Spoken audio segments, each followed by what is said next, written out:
الله الرحمن الرحيم فليحذر الذين يخالفون عن أمره أن تصيبهم فتنة أو يصيبهم عذاب أليم۔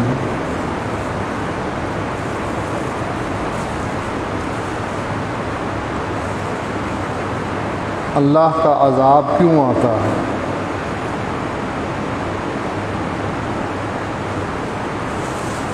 نبی اکرم صلی اللہ علیہ وآلہ وسلم نے اور اللہ تعالیٰ نے قرآن مجید میں اس کی وضاحت فرما دی۔ اللہ ظالم نہیں۔ پھر عذاب کیوں آتا ہے؟ عذاب اس لیے آتا ہے کہ ہماری کرتوتیں ایسی ہیں۔ ہم تو عام لوگ ہیں، اگر نبی کے صحابہ سے بھی اجتہادی غلطی ہو گئی جیسا کہ جنگ احد میں ہوئی، اللہ فرماتا ہے اولما اصابتکم مصیبۃ، جنگ بدر میں چونکہ مسلمانوں نے 70 افراد کافروں کے قتل کیے تھے، 70 کو قیدی بنایا تھا، اور جنگ احد میں تقریباً 70 افراد صحابہ میں سے شہید ہو گئے۔ ظاہری بات ہے یہ ایک مصیبت تھی۔ صحابہ پوچھتے ہیں قلتم انا ھذا،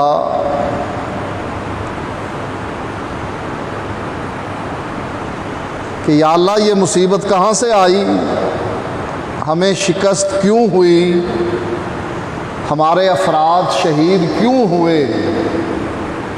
اللہ نے جواب دیا قل هو من عند انفسکم، اے نبی کہہ دو یہ جو مصیبت آئی ہے یہ تمہاری وجہ سے آئی ہے، تمہارے عمل کی وجہ سے آئی ہے۔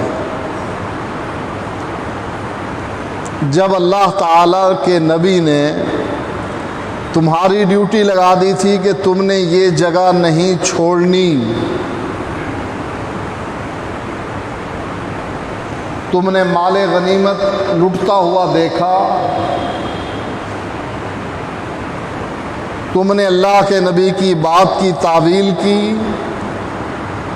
اور مال غنیمت لوٹنے کے لیے تم نے وہ درہ چھوڑ دیا، اے نبی ان کو بتلا دو یہ جو کچھ ہوا ہے تمہاری وجہ سے ہوا۔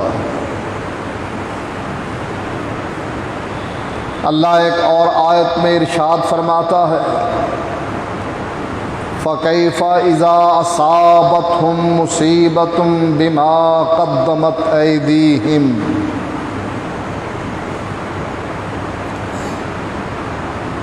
پھر ان کو جو مصیبت آئی ہے کیوں آئی ہے؟ بِمَا قَدَّمَتْ أَيْدِيهِمْ، جو کچھ انہوں نے کیا اس وجہ سے یہ عذاب آیا، مصیبت آئی، تکلیف آئی۔ ایک جگہ پر اللہ فرماتا ہے وَمَا أَصَابَكَ مِن سَيِّئَةٍ فَمِن نَفْسِكَ، تجھے کوئی برائی پہنچے، کوئی تکلیف پہنچے، اس کا سبب کیا ہے؟ فَمِن نَفْسِكَ، اس کا سبب تیری اپنی جان ہے، تیرا اپنا عمل ہے، تمہارے اپنے کرتوت ہیں۔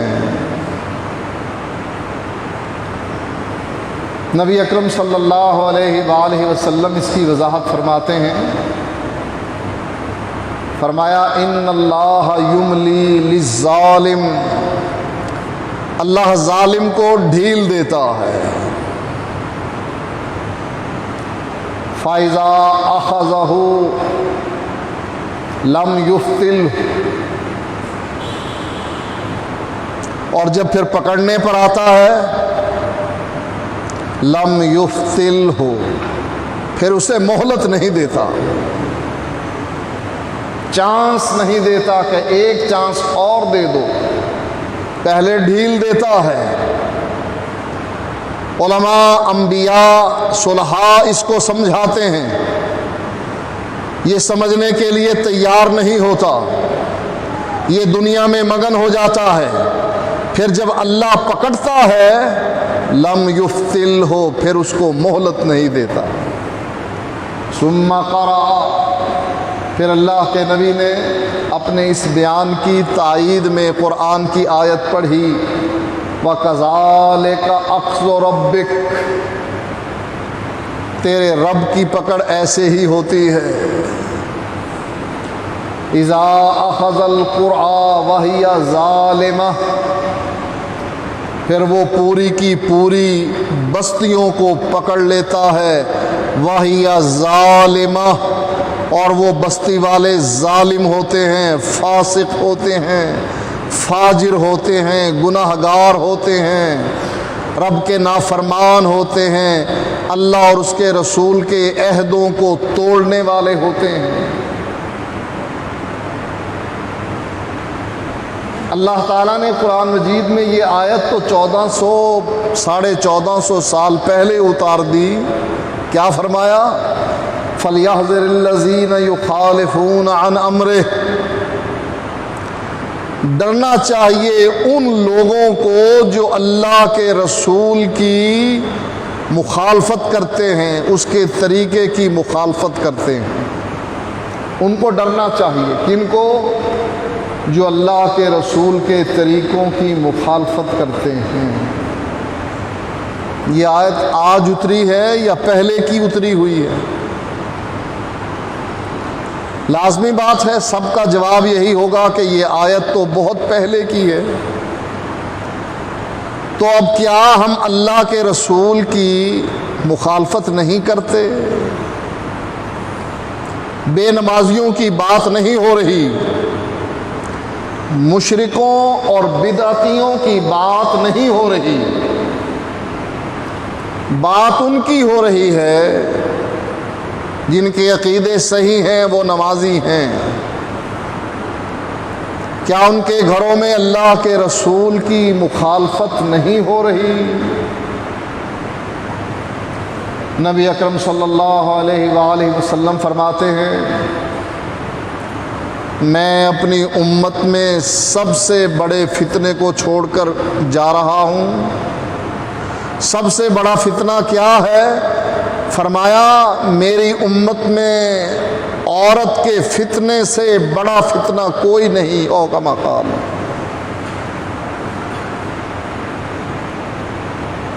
امت محمدیہ میں سب سے بڑا فتنہ کس کا ہے؟ عورت کا۔ اور ہم نمازی عورت کے فتنے میں مبتلا ہیں۔ کتنے فیصد نمازی ہیں جن کی عورتیں شادیوں میں پردہ کرتی ہیں؟ کتنے فیصد نمازی ایسے ہیں جن کی عورتیں بازار میں بے پرد ہو کر میک اپ کر کے شاپنگ کے لیے نہیں جاتی ہیں؟ کتنے فیصد نمازی ایسے ہیں جن کے گھروں میں دیور سے، جیٹ سے، کزن سے پردہ کیا جاتا ہے؟ جس فتنے کے بارے میں اللہ کے نبی علیہ الصلاۃ والسلام نے اپنی امت کے افراد کو خبردار کیا تھا کہ بنی اسرائیل میں جو فتنہ پیدا ہوا وہ بھی عورت کی وجہ سے پیدا ہوا، اور میری امت کا جو فتنہ ہوگا، جو سب سے خطرناک ہوگا، وہ عورت کا فتنہ ہوگا۔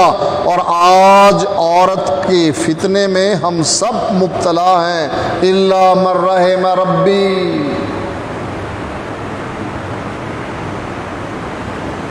کیا ہوگا اگر رسول کی مخالفت کرو گے؟ فرمایا ان تصیبہم فتنہ او یصیبہم عذاب علیم، اگر تم نے رسول کے طریقے کی مخالفت کی تم فتنوں میں مبتلا ہو جاؤ گے، یا اللہ کا دردناک عذاب تم کو آ پکڑے گا۔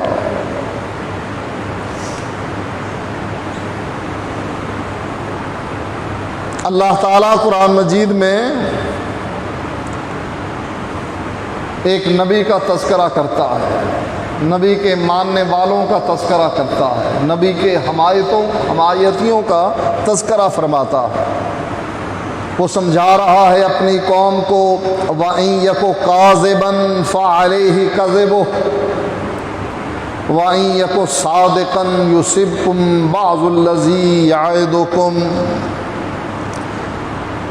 یہ نبی جو تمہاری طرف بھیجا گیا ہے، اگر تمہارے بقول یہ جھوٹا ہے تو اس کا جھوٹ اس کے اوپر ہے، اور اگر یہ سچا ہے یُصِبْكُم بَعْضُ الَّذِي يَعِدُكُم، یہ تمہیں اللہ کے عذاب سے ڈرا رہا ہے کہ اگر تم نے میری مخالفت کی، مجھ پر ایمان نہ لائے، اللہ کی توحید کو نہ مانا، میری رسالت کو تسلیم نہ کیا، یُصِبْكُم بَعْضُ الَّذِي يَعِدُكُم، اللہ تم کو عذاب اور فتنوں میں مبتلا فرما دے گا۔ پھر کیا کرو گے تم؟ یا قوم لکم الملک اليوم، یا قوم لکم الملک اليوم ظاہرین فی الارض، اے میری قوم آج تمہاری ظاہری بادشاہت ہے، تم لوگوں پر غالب ہو، جس کو چاہو ذلیل کر دو، جس کو چاہو عزت دے دو، جس کو چاہو سولی پر چڑھا دو، جس کو چاہو آزاد کر دو، جس کو چاہو فقیر بنا دو، جس کو چاہو امیر بنا دو۔ آج تمہاری اس دنیا میں اس زمین پر بادشاہت ہے۔ فَمَن يَنصُرُنَا مِن بَأْسِ اللَّهِ إِن جَاءَنَا، سوچو اگر اللہ کا عذاب آ جائے تو کون ہماری مدد کرے گا؟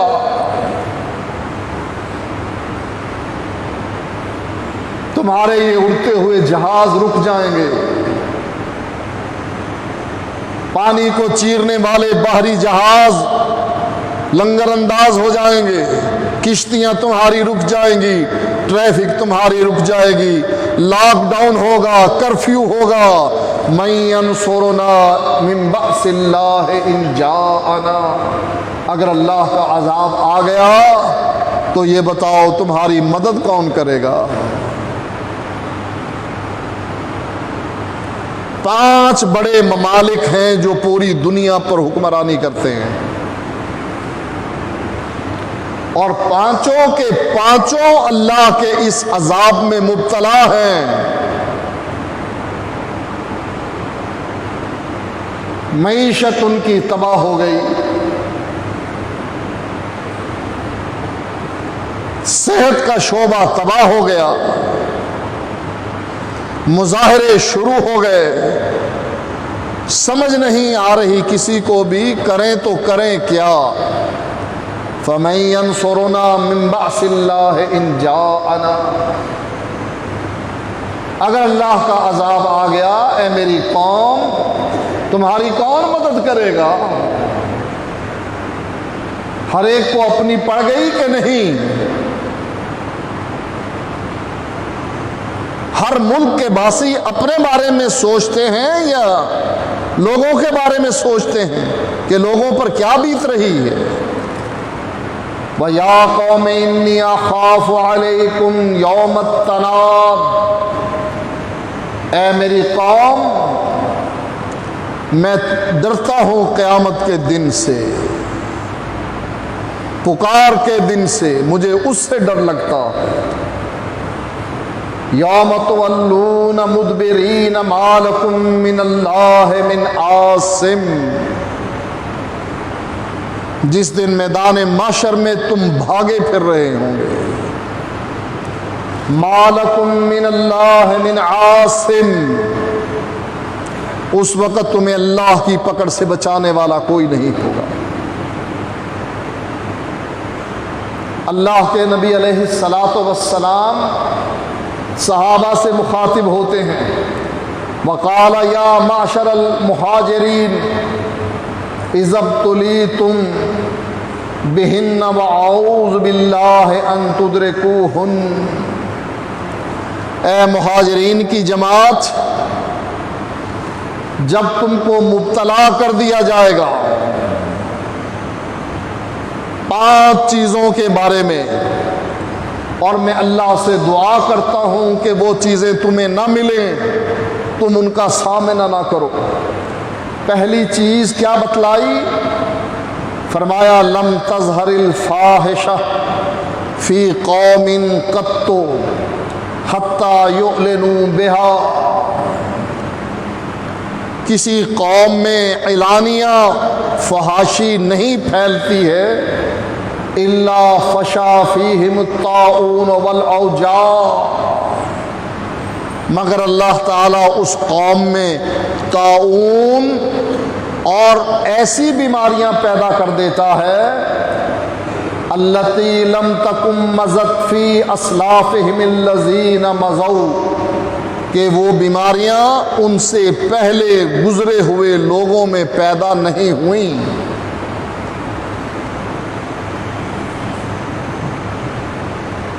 جو قوم اعلانیہ فحاشی کرنے لگ جائے اس قوم میں طاعون اور ایسی بیماریاں جنم لیتی ہیں کہ ان بیماریوں کا نام و نشان نہیں ہوتا پچھلی قوموں میں، ان کا تذکرہ تک نہیں ہوتا۔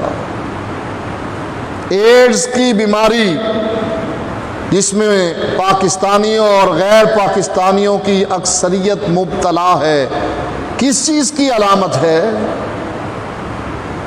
کون سا وہ گناہ تھا جو اس قوم نے کیا اور اللہ تعالیٰ نے اس قوم کو ایڈز جیسی بیماری میں مبتلا کر دیا؟ کینسر کی بیماری کبھی سنی تھی ماضی میں؟ اور یہ جو اب بیماری آئی ہے کبھی سنا تھا کہ اس طریقے سے لوگوں کی جان لے گی؟ یہ کس چیز کی وجہ ہے؟ سبب اس کا کیا ہے؟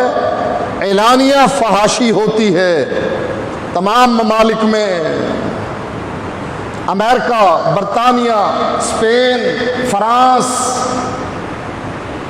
اس میں حق سمجھا جاتا ہے کہ جانوروں کی طرح ہم بدکاری کریں اور ہمیں کوئی روکنے والا نہ ہو، آزادی ہونی چاہیے ہر ایک کو۔ لے لیا اللہ تعالیٰ کی مخالفت کر کے مزہ۔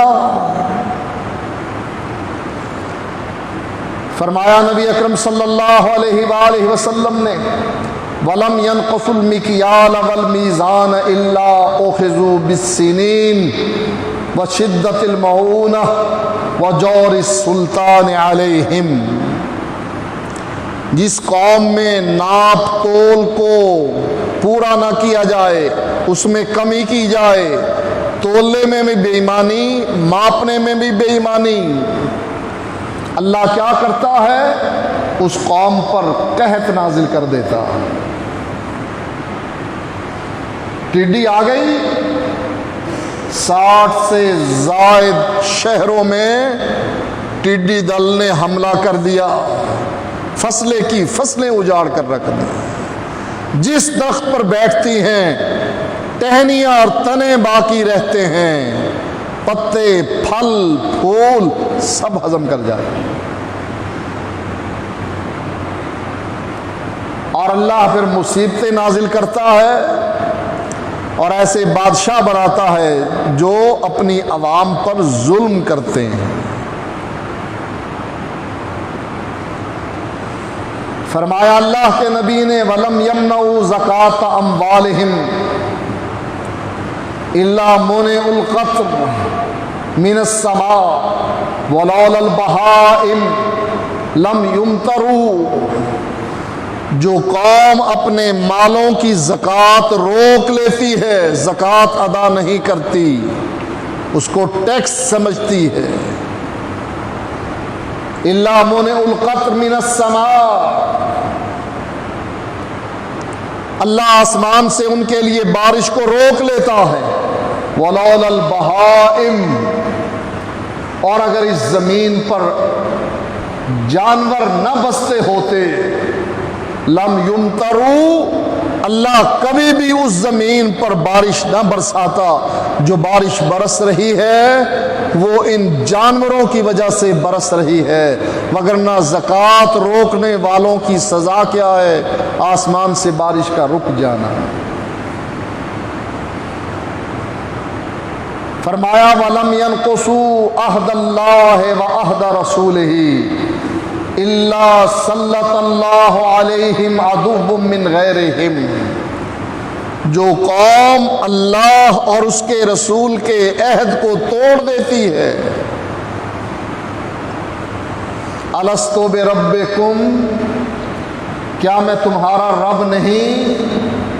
قَالُوا بَلَىٰ، سب نے اقرار کیا اور آج قبروں پر جھک گئے، رکوع اور قیام کیا، اللہ کے ساتھ شرک کیا۔ جو اللہ اور اس کے رسول کے عہد کو توڑتی ہے، الا سلط اللہ علیہم عدوا من غیرہم، اللہ تعالیٰ ان پر ان کے دشمنوں کو مسلط کر دیتا۔ فَأَخَذُوا بَعْضَ مَا فِي أَيْدِيهِمْ، پھر وہ دشمن ان کی معیشت کو تباہ کر دیتا ہے، سب کچھ چھین لیتا۔ شک ہے ہمیں؟ برادر ملک افغانستان میں کیا ہوا، عراق میں کیا ہوا، شام میں کیا ہوا؟ دشمن مسلط نہیں ہوا؟ عراق کی دولت کو انہوں نے نہیں سمیٹا، تیل نکال کر نہیں لے گئے؟ ہر طرف دشمن کی سربراہی، چاہے کویت، چاہے سعودی عرب، چاہے کوئی اور اسلامی ملک، ہر طرف دشمن کی فوجوں کے اڈے ان کے ملک کے اندر قائم ہیں۔ اور وہ کیا کر رہے ہیں؟ فَآخَذُوا بَعْضَ مَا فِي أَيْدِيهِمْ، ان سے ٹیکس لے رہے ہیں۔ اور امریکی صدر کہتا ہے کہ ہم سلام پیش کرتے ہیں سعودی عرب کے حکمرانوں کو، ان کے پاس پیسہ ہے، ہم ان سے پیسہ چھین رہے ہیں۔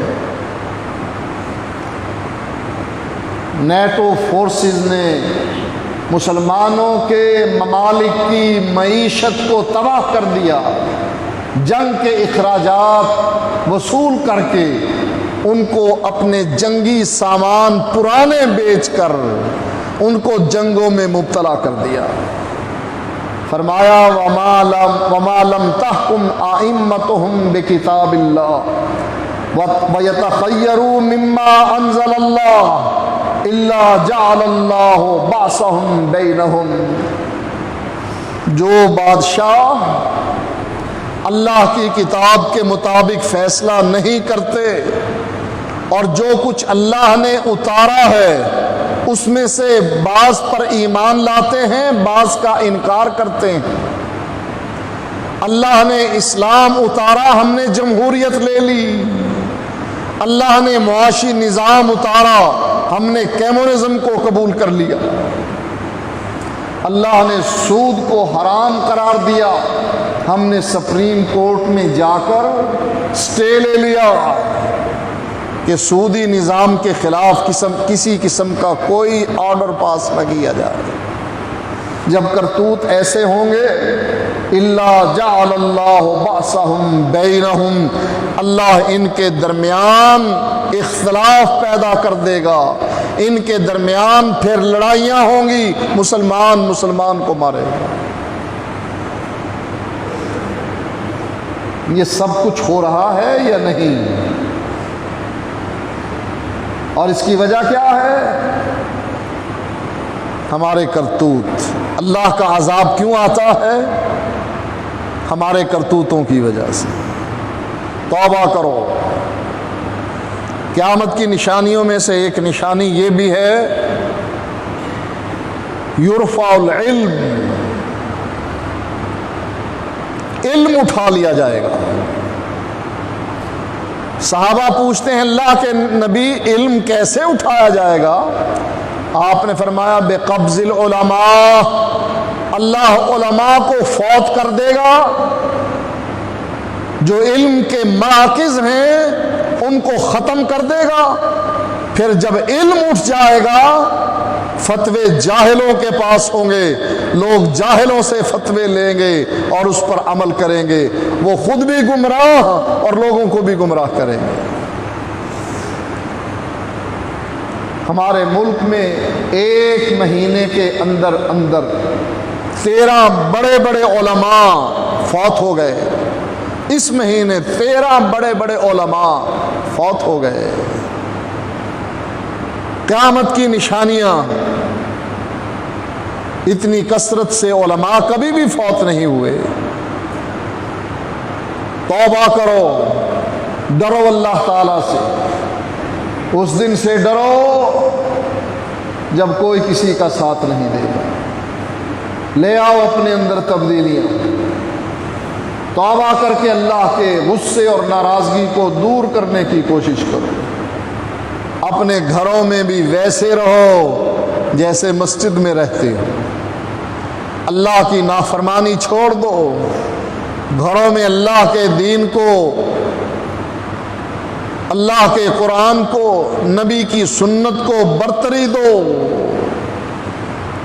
اپنی بیوی اپنے بچوں پر اسلام کو نافذ کرو, اپنے آپ پر اسلام کو نافذ کرو, اپنے کاروبار کو اسلامی بناؤ. وگرنہ یاد رکھو وہ وقت اب دور نہیں جب دنیا سمٹ جائے گی. قیامت قریب ہے, اختتام چل رہا ہے دنیا کا. اس کو غنیمت جانو. جتنی مہلت ہمیں مل گئی اس کو غنیمت جانو. آج ہی اللہ سے عہد کرو کہ جو گناہ ہو گئے تو اسے معاف فرما. آئندہ ہم توبہ کرتے ہیں, ہم گناہ کے قریب نہیں جائیں گے. یہ ہمارے لیے بہتر ہے, اللہ کے لیے نہیں. ہمارے لیے بہتر ہے. ان چیزوں کو مد نظر رکھ کر اللہ تعالیٰ کے دربار میں جھک جاؤ, رو, گڑ گڑاؤ, معافیاں مانگو تاکہ اللہ تعالیٰ ہم پر سے عذاب کی اس صورت کو ختم کر دے.